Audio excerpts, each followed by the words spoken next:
Hello guys, जब बात anime की हो रही हो तो सिर्फ बच्चे नहीं बल्कि आजकल के मैक्सिमम टीनेजर्स इसके डाई हार्टेड फैंस होते हैं। साथ ही साथ एनिमे दुनिया के सबसे पॉपुलर जॉनर्स में से एक बन चुका है, जिसका रीजन बेशक उनकी शानदार स्टोरी लाइन और मेस्मराइजिंग सीन्स हैं। मोस्टली एनिमे जापान में बनाए जाते हैं और जापान का तो सबको पता ही है, वो हमेशा पूरी दुनिया से अलग और कुछ ना कुछ हटके करता है। और एनिमे भी जापान के आज तक के बेस्ट क्रिएशंस में से एक है देखा जाए तो।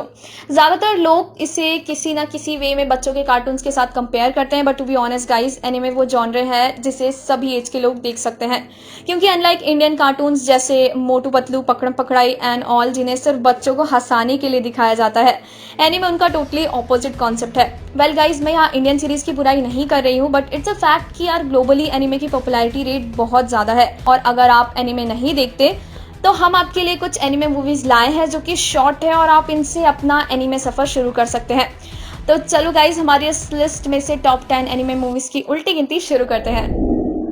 Number 10, the anthem of the heart. 2015 की movie popular anime series Anohana the flower we saw that day के डायरेक्टर ने डायरेक्ट की है, जिसमें जून नरुसो नाम की एक लड़की बचपन में अपने डैड के रिलेशनशिप की बात अपनी मॉम को बता देती है। उनका डाइवोर्स हो जाता है और इस बात का उसे हमेशा ही दुख रह जाता है कि उसने ज़्यादा बोलने की वजह से अपने पेरेंट्स का डाइवोर्स करवा दिया। जिसके बाद उसे एक एग फेरी कर्ज देती है कि वो अब से बात करके कभी किसी को इस तरह से हर्ट नहीं कर पाएगी, लेकिन वो एटलीस्ट सिंगिंग करके अपनी बातें शेयर ज़रूर कर सकती है।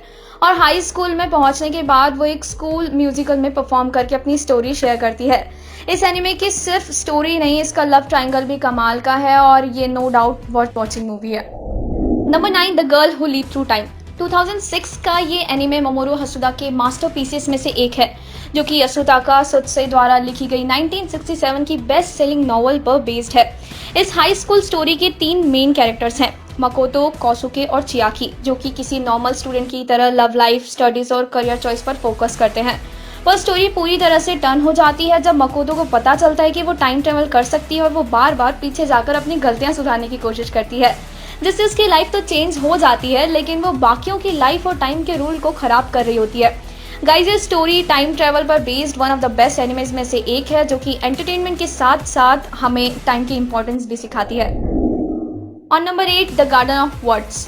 2013 में रिलीज यूजी मकोतो शिंकई की फिल्म 15 साल के एक स्टूडेंट तकाओ अकिजुकी के बारे में है, जो युकारी युकिनो नाम की एक 27 ईयर्स ओल्ड रहस्यमयी औरत से बार बार शिंजुकू ग्योन नेशनल गार्डन में कोइंसिडेंटली मिलता रहता है। हालांकि तकाओ उसे अपने बारे में सब कुछ बता देता है कि किस तरह उसे शो डिजाइनिंग में इंटरेस्ट है और उसकी लाइफ में क्या क्या प्रॉब्लम्स आ रही है, पर फिर भी युकारी उसे अपना नाम तक शेयर नहीं करती। लेकिन धीरे धीरे वो दोनों एक दूसरे का अकेलेपन में साथ देने लग जाते हैं। इस स्टोरी में बताया गया है कि इंसान की मैच्योरिटी उसकी एज पर डिपेंड नहीं करती। कई बार बड़े लोग भी टीनेजर से बहुत कुछ सीख लेते हैं। नंबर 7, मार्कविया। मारियो कादा की फिल्म मार्कविया एक ऐसी लड़की पर बेस्ड है जिसकी फैमिली में सभी की एजिंग एक पॉइंट पर आकर रुक जाती है। मार्कविया एक लोनली लड़की है जिसके पेरेंट्स नहीं हैं और कुछ इंसानों की वजह से उसके फ्रेंड्स भी उससे दूर हो चुके थे। और फिर एक दिन उसे एरियल नाम का बच्चा मिलता है, जो कि उसी की तरह अकेला था। शुरू में तो सब ठीक था, लेकिन स्टोरी के आगे बढ़ने पर रिलेशनशिप में कुछ चेंजेस आने लग जाते हैं। जब एरियल की एज बढ़ रही थी, लेकिन मार्कविया उतनी ही एज की रह जाती है। ये स्टोरी एक इटर्नल लड़की और ह्यूमन लड़की पर बेस्ड है, जो कि एज में चेंजेस आने पर भी एक दूसरे का साथ नहीं छोड़ते। Number 6, a silent voice. A silent voice 2016 की one of the most popular anime movies में से एक है, जिसे डायरेक्ट नाओको यामादा ने और प्रोड्यूस क्योतो एनिमेशन ने किया था। 2013 के मांगा पर बेस्ड इस मूवी में टीन बुलिंग, सुसाइड, डिसेबिलिटी जैसे कई इमोशनल और सेंसिटिव पार्ट्स हैं, जो कि आपको रुलाकर ही छोड़ेंगे। इस मूवी में 2 मेन कैरेक्टर्स हैं, शोको निशिमिया, जो कि एक डेफ लड़की है, और शोया इशिदा, जो कि एलिमेंट्री स्कूल में उससे बुली किया करता था। ये फिल्म शोको की डिसेबिलिटी के बावजूद उन दोनों के बीच में एक दूसरे के लिए बढ़ रही अट्रैक्शंस को लेकर है और डायरेक्टली व्यूअर्स के दिल को छू जाती है। Number 5, I have always liked you. Tetsuya Yanagisawa द्वारा डायरेक्ट की गई 2016 की ये मूवी कुछ हाई स्कूल स्टूडेंट्स पर बेस्ड है, जो अपनी लव लाइफ से गुजर रहे हैं और हर एक नॉर्मल टीनेजर की ही तरह अपना कन्फेशन करने से डर रहे हैं। कहानी की शुरुआत नत्सुकी इनोमोटो नाम की एक लड़की के अपने बचपन से दोस्त यो सेतोगुची के सामने लव कन्फेस करने से होती है, जिसका उससे ऑब्वियसली रिजेक्शन ही मिलता है। इन सेम वे बाकी के कैरेक्टर्स को भी किसी ना किसी पे क्रश होता है। ये मूवी एक टीन लव स्टोरी पर बेस्ड है और अपने रोमांटिक सीन्स के साथ ही आपका दिल छू लेगी। Number 4, 5 centimetre per second. Anime industry के one of the best director Makoto Shinkai के फैंस के लिए एक मस्ट वॉच मूवी है। इस फिल्म के टोटल 3 सेगमेंट्स है, चेरी ब्लॉसम, कॉस्मोनॉट और 5 सेंटीमीटर पर सेकेंड, जो कि सभी तकाकी टोनी की लव लाइफ के इर्द गिर्द घूमते हैं। फर्स्ट सेगमेंट तकाकी और उसके एलिमेंट्री स्कूल की फर्स्ट लव अकारी के बारे में है, जिसके बाद वाले पार्ट में उनकी आगे की लाइफ के बारे में बताया है, और फाइनल पार्ट में दोनों बड़े हो चुके होते हैं। तकाकी एक प्रोग्रामर बन जाता है और अकारी किसी और के साथ शादी करने वाली होती है। 5 सेंटीमीटर पर सेकेंड बस एक sweet and beautiful romance anime है, तो अगर आपको ज्यादा टिपिकल स्टोरीज पसंद नहीं है तो ये आपके लिए बेस्ट ऑप्शन है।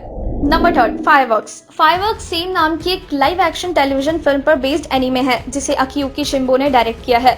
इस मूवी में नोरिमिची योसोको नाम की लड़कियां दोनों की अपनी क्लासमेट नजुना को एडमायर करते थे, लेकिन कुछ प्रॉब्लम्स की वजह से जब नजुना घर से भागने का प्लान बनाती है तब वो नोरिमिची को उसे ज्वाइन करने के लिए पूछती है। इस प्लान को बनाने के बाद नोरिमिची को एक मैजिकल बॉल मिलता है जो कि टाइम को मैनिपुलेट करने की पावर रखता है, और नोरिमिची पीछे जाकर सब ठीक करने की सोचती है, लेकिन हर बार कुछ ना कुछ गड़बड़ हो जाती है।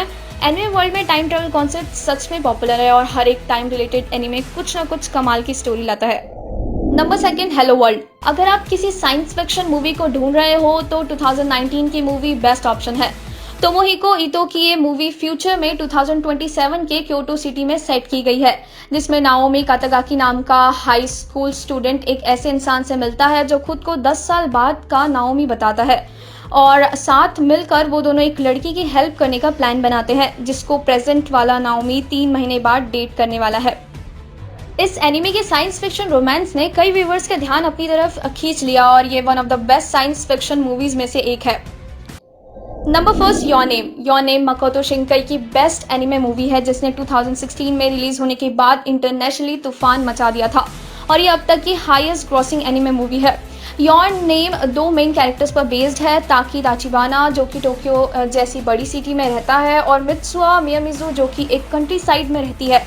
और एक दिन वो दोनों नोटिस करते हैं कि उनकी बॉडीज स्विच हो रही है, और वो भी एक बार नहीं बार बार। शुरू में उन्हें बहुत प्रॉब्लम्स होती है, लेकिन धीरे धीरे वो एक दूसरे की लाइफ के साथ मैनेज करना सीख लेते हैं। वेल, ये स्टोरी इतनी भी सिंपल नहीं है। काफी टाइम बाद ताकि नोटिस करता है कि उसकी बॉडी स्विचिंग बंद हो चुकी है, और वो क्यों, ये तो आपको मूवी में ही देखना पड़ेगा।